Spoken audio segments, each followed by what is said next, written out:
Welcome back to the engineering lectures friends. आज हम लोग फिर टू पोर्ट नेटवर्क का ही क्वेश्चन सॉल्व करने जा रहे हैं, जिसमें कि हम लोग को जेड वाई और टी पैरामीटर फाइंड आउट करने के लिए बोल रहा है और ऑल्सो चेक करने के लिए बोल रहा है symmetricity and reciprocity of a network करके। और आगे अब इसको सॉल्यूशन से पहले आपको फटाफट जाके नीचे सब्सक्राइब कर देना है और ढेर सारा शेयर कर देना है आपके फ्रेंड्स वगैरह में भी, जो कि क्योंकि नॉलेज बांटने से ही बढ़ता है। अब हम लोग क्या करेंगे, यहाँ पे V1 हो गया, ये साइड का वोल्टेज, यहाँ पे V2 हो गया। तो V1 अगर है तो I1 करंट फ्लो हो रहा है, V2 है तो I2 करंट फ्लो हो रहा है। इतना तक कॉन्सेप्ट अब तक हम लोग का क्लियर हो चुका है। चाहे तो हम लोग यहाँ पे KVL भी लगा सकते हैं। यहाँ पे लूप 1 होगा, लूप 2 होगा और लूप 3 होगा। यहाँ अगर हम लोग लूप 1 से V1 निकालेंगे, यहाँ से V2 निकालेंगे और यहाँ जो I3 आएगा, और दोनों में भी जो I3 आएगा ये लूप में, तो यही निकला हुआ I3 इसमें और इसमें पुट होके हम लोग का Z का जो वैल्यू आता है I1 और I2 का, वो वाला फॉर्म में आएगा। चाहे तो आप लोग वैसे भी कर सकते हैं, लेकिन इस वीडियो में अभी हम लोग यहाँ पे KCL यूज़ करके, नोडल एनालिसिस यूज़ करके फटाफट इसको सॉल्व करने वाले हैं। तो हम लोग क्या करेंगे, नोड सबसे पहले लेट करेंगे। यहाँ पे V2 हो गया, तो यहाँ पे आपको V2 जाएगा, V2 नोड हुआ। यहाँ पे आप लोग सोच रहे होंगे कि V1 होगा करके, क्योंकि ये वाला यहाँ से जाएगा। अगर ऐसा कुछ आप लोग सोच रहे हैं तो यहाँ पे आपको वो सोच बिल्कुल भी मैच नहीं होने वाला है, क्योंकि अब इसका कारण हम आपको बोलने वाले हैं। अर्थन हो गया, क्योंकि आपको जैसे कि यहाँ V3 होगा। V3 क्यों होगा, क्योंकि यहाँ पे देखिए आप यहाँ पे रजिस्टर है, और अगर हम लोग यहाँ पे V1 मान रहे हैं, अगर यहाँ पे हम लोग V1 मान रहे हैं तो V1 नोट जो लगाते तो V1 V2 का तो ठीक था, लेकिन ये रजिस्टर में क्या होता है, ये रजिस्टर में V1 माइनस 0 बाई समथिंग ये नहीं होता। और दूसरा बात हो गया कि यहाँ पे तो ऑलरेडी V1 का करंट फ्लो हो, I1 का करंट फ्लो हो रहा है, I1 का करंट ये वाला में फ्लो हो रहा है यहाँ पे। और यहाँ पे फिर रजिस्टर भी है, रजिस्टर तो ऐसे ही नहीं आएगा, दो गो वोल्टेज के बीच में आता है, तो ये भी बात आपको नहीं मिला। और यहाँ पे ऑलरेडी अब यहाँ पे करंट हुआ, तो जस्ट ये इट्स लाइक अ यूजलेस जैसा हो जाएगा। अगर आप प्रैक्टिस करते जा रहे हैं और बहुत सारा क्वेश्चन कर रहे हैं, तो आप खुद भी देख सकते हैं उस टाइम में कि यहाँ पे अगर हम लोग V1 डालते हैं तो यहाँ पे अगर कुछ भी नहीं होता, जस्ट ऐसा होता ये, तो यहाँ पे हम लोग V1, ये नोड पे V1 पुट करते। लेकिन यहाँ पे ये रजिस्टर डाला गया है, तो यहाँ V1 नहीं होगा, यहाँ पे V1 ये हो जाएगा। यहाँ से V1 हम लोग यहाँ पे होगा एट नोड 1 होके, तो आपको ये V3 हो जाएगा। क्योंकि नोडल एनालिसिस में तो हम लोग ऐसे ही किए हुए हैं, देखिएगा तो V1 फिर भी यहाँ पे दो गो रजिस्टर के बीच में V1 V2 होता था, एक दूसरा कोई वोल्टेज होता था, दो गो रजिस्टर में फिर से कोई वोल्टेज होता था, ऐसे नॉर्मली ये पैटर्न में आपको ऐसे आता था। तो आप प्रैक्टिस करते जाइएगा और ज़्यादा से ज़्यादा क्वेश्चन करते जाइएगा, तो आपको ये कॉन्सेप्ट क्लियर हो जाएगा। कन्फ्यूजन होने वाला बहुत सारा ये बहुत ज़्यादा बड़ा मैटर नहीं है। तो यहाँ पे हम लोग V3 हो गया, V2 हो गया, और यहाँ पे V1 का V1 ही है। I1 का करंट यहाँ, I2 का करंट यहाँ से फ्लो हो रहा है। अब हम लोग क्या करेंगे, KCL लगाएंगे नोड 1 में। So applying KCL at node 1, we know incoming current is equals to outgoing current.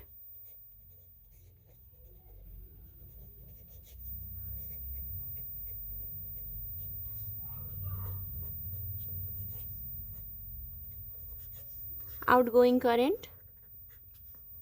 अब देखिए नोड 1 में हम लोग जाएंगे, यहाँ पे गए तो यहाँ पे अब I1 का करंट हम लोग को तो मालूम है, इसमें इनकमिंग हो रहा है। सो I1 होगा, I1 इज इक्वल्स टू, अब क्या है यहाँ पे V1 minus V3 by 2, V1 minus V3 by 2 होगा। सो V1 माइनस V3 बाई 2 हुआ। अब इसको हम लोग सॉल्व करके लिखेंगे, तो I1 minus 0.5 V1 minus 0.5 V3, ये हुआ हमारा इक्वेशन 1 हो गया। अब हम लोग क्या करेंगे, अब हम लोग जाएंगे नोड V3 पे जाते हैं। नोडल एनालिसिस अब हम लोग V3 पे लगाते हैं यहाँ पे। तो यहाँ पे अब at applying KCL at node 3, incoming current is equals to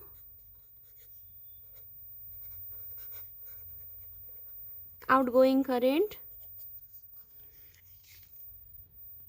अब देखिए यहाँ पे क्या है, V1 माइनस 0/1 होगा और V1 minus sorry V3 minus 0/1, V3 minus V1/2 और V3 minus V2/2, V3 minus V2/2, ये 3 ठो होगा। यहाँ इनकमिंग आउटगोइंग करेंट तो और कुछ भी नहीं है, तो हम लोग यही चीज़ डायरेक्ट यहाँ लिखने वाले हैं।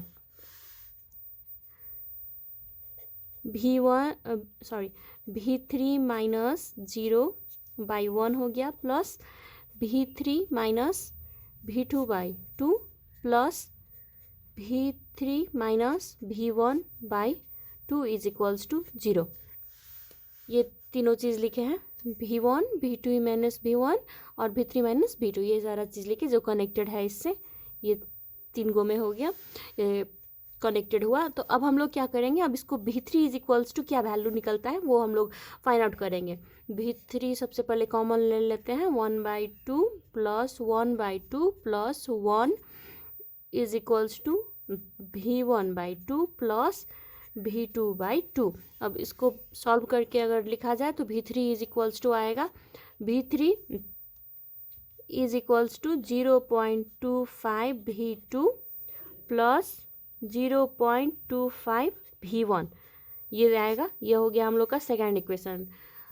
0.25 ही आया, V1 और आपको V1 और V2 भी, ये second equation, first equation, second equation. अब हम लोग क्या करेंगे, KCL लगाएंगे, nodal analysis at a V2 node पे लगाएंगे।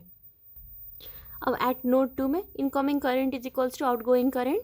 अब इसमें और क्या क्या होगा, V2 सबसे पहले इनकमिंग करंट में आएगा, I2 का करंट यहाँ पे फ्लो हो रहा है, सो I2 आउटगोइंग करंट में V2 माइनस 0/2 ये वाला, प्लस V2 माइनस V3/2 ये दो गो हो गया। अब इसको सॉल्व करेंगे, I2 इज इक्वल्स टू आएगा आपको V2 माइनस 0.5 V3, ये आया हम लोग का इक्वेशन 3। अब हम लोग को क्या करना है, वैल्यू वगैरह जो हम लोग निकाले हुए हैं, यहाँ पे जो इक्वेशन में, यहाँ इक्वेशन फर्स्ट में V3 में है, यहाँ पे V3 का है वैल्यू आया हुआ।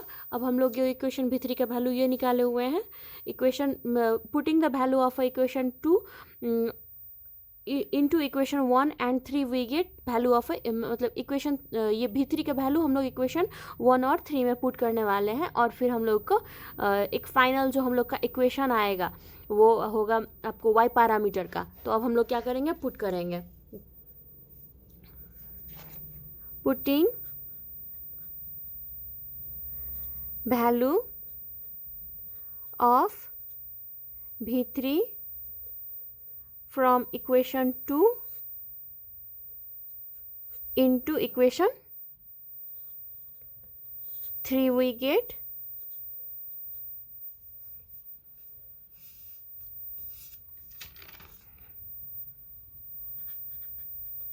I2 is equals to V2 minus 0.25 V1 plus 0.25 V2। Just हम लोग पुट किए हैं यहाँ पे V3 का वैल्यू। अब इसको सॉल्व करेंगे हम लोग, तो अब इसका हम लोग सॉल्यूशन करेंगे अगर, तो इसका एक फाइनल इक्वेशन आएगा, I2 is equals to minus 0.125 V1 plus 0.875 V2 which is our equation 4। इसको आप लोग चाहे तो यहाँ पॉइंट में ना लिख के फ्रैक्शन में भी लिख सकते हैं, लेकिन हम यहाँ पॉइंट में ही डाल दिए हैं। अब क्या करेंगे, हम लोग इक्वेशन 1 में V3 का वैल्यू पुट करेंगे, putting value of V3 from equation 2 into equation 1 we get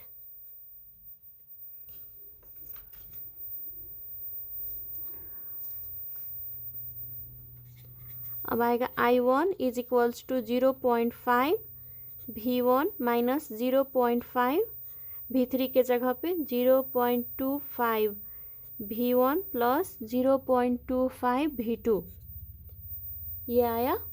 अब इसका फाइनल इक्वेशन आएगा I1 is equals to 0.337 V1 minus 0.125 V2. ये हुआ हम लोग का equation 5. So this is our final equation. These are our final equation. These two are our final equation. So we know that इसको अब जब इस फॉर्म में आया है I1 I2 और ये वाला फॉर्म में हम लोग जब V1 V2 के मिला के लिखेंगे तो ये वाला आपको फॉर्म में आया है, ऐसे करके लिखना पड़ता है इक्वेशन 6 माने. और जो y पैरामीटर का एक जो मैट्रिक्स फॉर्म में इक्वेशन होता है वो ये हो गया. दोनों का on comparing equation on comparing equation 6 and 7 we get both are same. So our value is y11 y12 y21 y22 is equals to 0.37 minus 0.125 minus 0.125 minus 0.875 is our final answer. सो अब ये y पैरामीटर निकल गया. हम लोग को z parameter भी बोला हुआ है. z पैरामीटर के लिए वी नो दैट हम लोग को क्या करना पड़ता है. z पैरामीटर की अगर हम लोग को फाइंड आउट करने बोला है तो हम लोग डायरेक्ट ये फॉर्मूला में डालेंगे. यहाँ पे माइनस माइनस होता है z22 z11 z12 and z21. This is the formula. Sorry, this is not z. यहाँ y होगा, और z के अगर यहाँ हम लोग को z होता निकला हुआ और y फाइंड आउट करने के लिए होते तब जाके वो वाला होता, तो ये वाला होगा. और where del y is equals to z11 sorry bar mistake हो रहा है यहाँ पे. तो y11 y22 minus y21 y12 इसका मल्टीप्लिकेशन करके यहाँ आएगा. और आप ये वाला फॉर्म में चेंज कीजिएगा तो आपको यहाँ से z का यहाँ से आपको z का वैल्यू फाइंड आउट हो जाएगा इजीली. और ऐसे करके आप z का वैल्यू निकाल सकते हैं. ऐसे ही कीजिएगा. आपका फाइनल आंसर इम्पीडेंस का भी आप ऐसे निकाल सकते हैं. अब हम लोगों को क्या बोला था और टी पैरामीटर फाइंड आउट करने के लिए. अब टी पैरामीटर फाइंड आउट करने बोला है तो सबसे पहले इक्वेशन मैट्रिक्स फॉर्म में टी पैरामीटर का क्या होता है वो हम लोग को पता होना चाहिए. तो अब हम लोग क्या करेंगे, पहले इक्वेशन लिखेंगे टी पैरामीटर का. तो सबसे पहले हम लोग क्या करेंगे, टी पैरामीटर का इक्वेशन क्या है हम लोग वो लिख चुके हैं यहाँ पे. टी पैरामीटर का equation V1 is equals to AV2 minus BI2 I1 is equals to CV2 minus DI2 हो गया. ये हम लोग इक्वेशन 7 और 8 माने हैं. तो इससे पहले हम लोग क्या किए हुए थे, इससे पहले हम लोग यहाँ पे हम लोग का y पैरामीटर का इक्वेशन फाइंड आउट किए हुए थे, जो कि y पैरामीटर का इक्वेशन का अब हम कंपेयर करेंगे. कि हम लोग प्रॉपर अरेंज करके इस फॉर्म में ला के कंपेयर करके हम लोग ABCD में से कौन सा पैरामीटर का इक्वेशन हम लोग फाइंड आउट कर सकते हैं. सो अब हम लोग क्या करेंगे, सबसे पहले कंपेयर करेंगे. तो अब क्या करते हैं हम लोग, तो सबसे पहले ये वाला इक्वेशन I1 से ही स्टार्ट करते हैं क्योंकि ये हम लोग का फर्स्ट का इनिशियल का है. तो I1 है, यहाँ पे I1 नहीं है इसमें, सो ये वाला 7 वाला मैच नहीं होगा हम लोग को. ये वाले में I1 है, तो I1 है. और फिर यहाँ पे V1 है, V1 यहाँ पे नहीं है, यहाँ पे नीचे वाले में नहीं है, तो ये दोनों मैच नहीं होगा. अब हम लोग कहाँ जाएंगे, तो हम लोग अब I1 को लेके ऊपर वाले में जाते हैं. I1 यहाँ नहीं है, I2 है यहाँ पे. तो अब हम लोग देखें अगर, तो I2 यहाँ पे है, V1 भी है और V2 भी है. सो इक्वेशन 4 को अगर हम लोग अरेंज करके लिखे तो इक्वेशन 7 से कंपेयर करके हम लोग A और B का वैल्यू फाइंड आउट कर सकते हैं इजीली. तो हम लोग क्या करेंगे, on from equation 4 we can write ज़्यादा, जैसे कि ये वाला इक्वेशन को तो हम लोग अरेंज करके ए और बी का वैल्यू निकाल लेंगे, और बचा फिर इक्वेशन ये और इक्वेशन 5 और इक्वेशन 8। अब ये दोनों में अगर हम लोग रीअरेंज करके सी और डी निकला तो ठीक, अगर सी और डी का वैल्यू रीअरेंज करके नहीं निकला तो हम लोग क्या करेंगे, जैसे हम लोग इससे आगे का वीडियोज़ में पुट करते थे, जो पैरामीटर आपको था या हम लोग निकाल चुके थे, जैसे कि यहाँ पे हम लोग V1 निकाल चुके थे, तो हम लोग V1 के जगह पे पुट करके और फिर हम लोग सी और डी का वैल्यू पुट करेंगे, फाइंड आउट करेंगे। From equation 4 we can write, सबसे पहले जो है वही लिखते हैं, I2 is equals to -0.125 V1 plus 0.875 V2, ये हो गया। अब हम लोग का यहाँ पे क्या है, V1 इस साइड है, सो इस साइड ये आएगा तो प्लस हो जाएगा 0.125 V1 is equals to 0.875 V2, और ये इस साइड जाएगा तो माइनस बन जाएगा I2। और अब हम लोग का फाइनल इक्वेशन में V1 इज इक्वल्स टू आपका होगा 7। अब हम डायरेक्टली लिख रहे हैं यहाँ पे, अगर इसको सॉल्व कीजिएगा तो आएगा 7 V2 minus 8I2। This is our final answer. हम लोग का V1 का यहाँ पे ये निकला हम लोग का A पैरामीटर, ये B पैरामीटर। अब क्या होता है, from equation 5 we can write, equation 5 पहले लिखते हैं। इक्वेशन 5 से, इक्वेशन 5 यहाँ पे है, I1 is equals to 0.37 V1 minus 0.125 V2। So अब क्या हुआ है, इक्वेशन ये यूज्ड हो गया, इक्वेशन ये भी यूज्ड हो गया।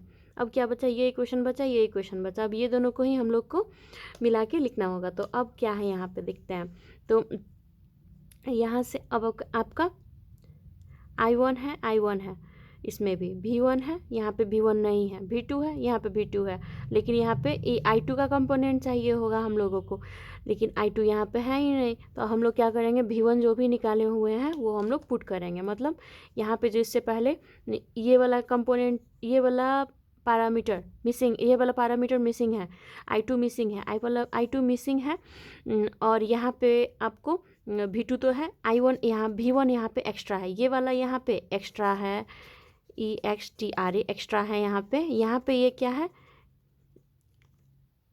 सॉरी यहाँ पे मिसिंग नहीं है, आपको यहाँ पे ये चाहिए होगा, ये एक्स्ट्रा है, तो एक्स्ट्रा है आपको अगर यहाँ पे, तो हम लोग ये कैसे फाइंड आउट करेंगे। तो इससे पहले हम लोग V1 के वैल्यू जो निकाले हुए थे वो यहाँ पे पुट करेंगे, और फिर हम लोग अब यहाँ पे कंपेयर करके निकालेंगे। तो अब पुट करते हैं 0.37, ये V1 आ गया यहाँ पे, कंफ्यूज ना हो इसलिए दूसरे कलर से लिख दे रहे हैं, माइनस 8I2 माइनस 0.125 V2। अब इसको आप लोग सॉल्व कीजिएगा तो आपको आएगा I1 is equals to 2.5 V2 minus 3I2, ये आएगा आपका फाइनल आंसर, जो कि हम लोग का ये हो गया C पैरामीटर, ये हो गया D पैरामीटर, C और D पैरामीटर भी ये हो गया। अब हम लोग क्या करेंगे, इससे पहले ही की तरह मिला के लिखेंगे। कैसे लिखेंगे, सबसे पहले हो गया आपको T पैरामीटर का V1 I1 V2 minus I2, और हम लोग निकाले क्या क्या है, 7 हो गया, और 8 यहाँ पे आएगा 2.53। तो हम लोग ये निकाल चुके हैं, और ये वाला हम लोग का टी पैरामीटर का आपको इक्वेशन होता है। तो अब इसको इक्वेशन हम लोग लेट कर सकते हैं 9, इसको 10 ऑन कंपेयरिंग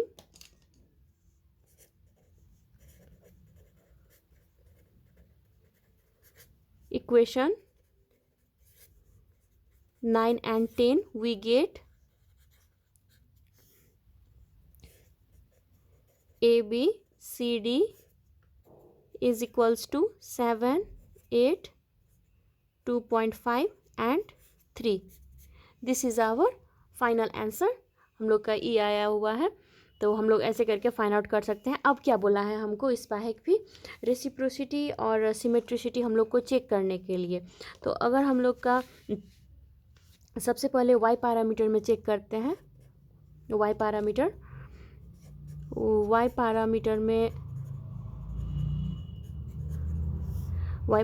में रेसिप्रोसिटी का कंडीशन क्या होता है.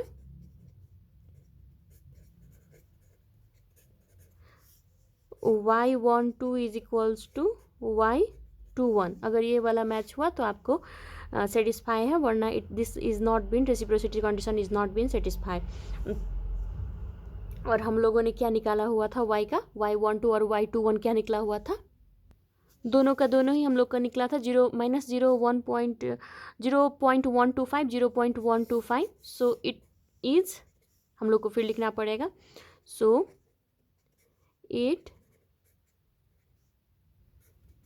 it satisfy the condition of reciprocity. और आप लोग अच्छा से मिला के लिखिएगा, हम जस्ट आपको वैसे ही कैसे क्या लिखना होगा वो बता दे रहे हैं. अब सिमेट्रिसिटी का कंडीशन बोलेगा तो क्या होगा, उसके लिए पहले कंडीशन पता होना चाहिए.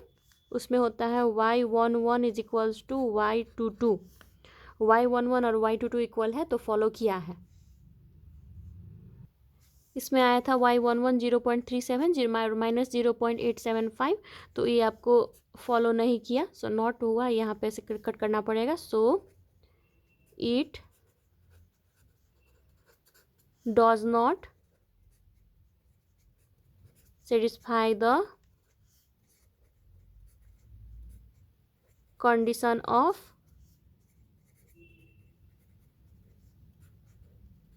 सिमेट्रिसिटी. ये लिखना होगा ऐसे करके. अब अगर अब फिर टी पैरामीटर में यही चीज़ बोला, तो टी पैरामीटर में हम लोग को कैसे चेक करना है, क्या लिखना है, वो भी आपको बता दे रहे हैं. अब जैसे कि आपको condition of symmetry reciprocity condition के लिए A D minus B C is equals to 1 होता है, ये कंडीशन फॉलो होना चाहिए. मतलब 1 का मतलब क्या हुआ, तो 1 का मतलब ए डी मल्टीप्लाई करके माइनस बी सी करके 1 आना चाहिए. तो हम लोग यहाँ पे ए के जगह पे ए ये डाले 7, डी के जगह पे 3 है, बी के 7 और 2.4, ये मल्टीप्लाई करके 1 आया है. आप लोग भी चेक कर सकते हैं. तो 1 इज इक्वल्स टू 1 आया. सो इट सेटिस्फाई द, अब लिखना पड़ेगा हम लोग को. So it satisfy the reciprocity condition. ये सेटिस्फाई किया, 1 इज इक्वल्स टू 1 आ गया.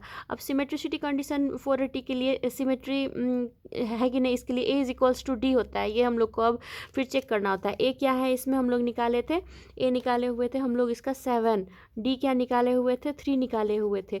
3 और 7 इज इक्वल्स टू 3, ये इक्वल हुआ नहीं हुआ, ये तो सो इक्वल नहीं हुआ. तो so it does not satisfy the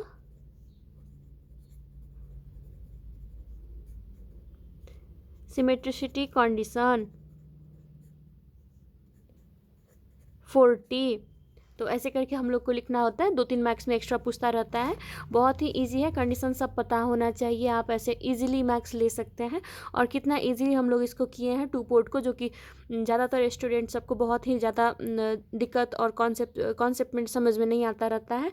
लेकिन आपको ये ईजी मेथड है, ऐसे करके कर सकते हैं. आई होप आपका कॉन्सेप्ट क्लियर हुआ हो. आगे वाले दिन में भी बहुत सारा हम डिफरेंट सब्जेक्ट सबका वीडियो लेके आने वाले हैं. और ECT का भी इनिशियल कंडीशन सबका भी आपको हम वीडियो सब लाने वाले हैं फॉलोइंग डेज में. 4 ईयर सीरीज से लेके इनिशियल कंडीशन सबका भी. So please subscribe my channel और ज़्यादा से ज़्यादा शेयर करके जाइएगा, ढेर सारा प्यार देके जाइएगा. Thank you for watching my video.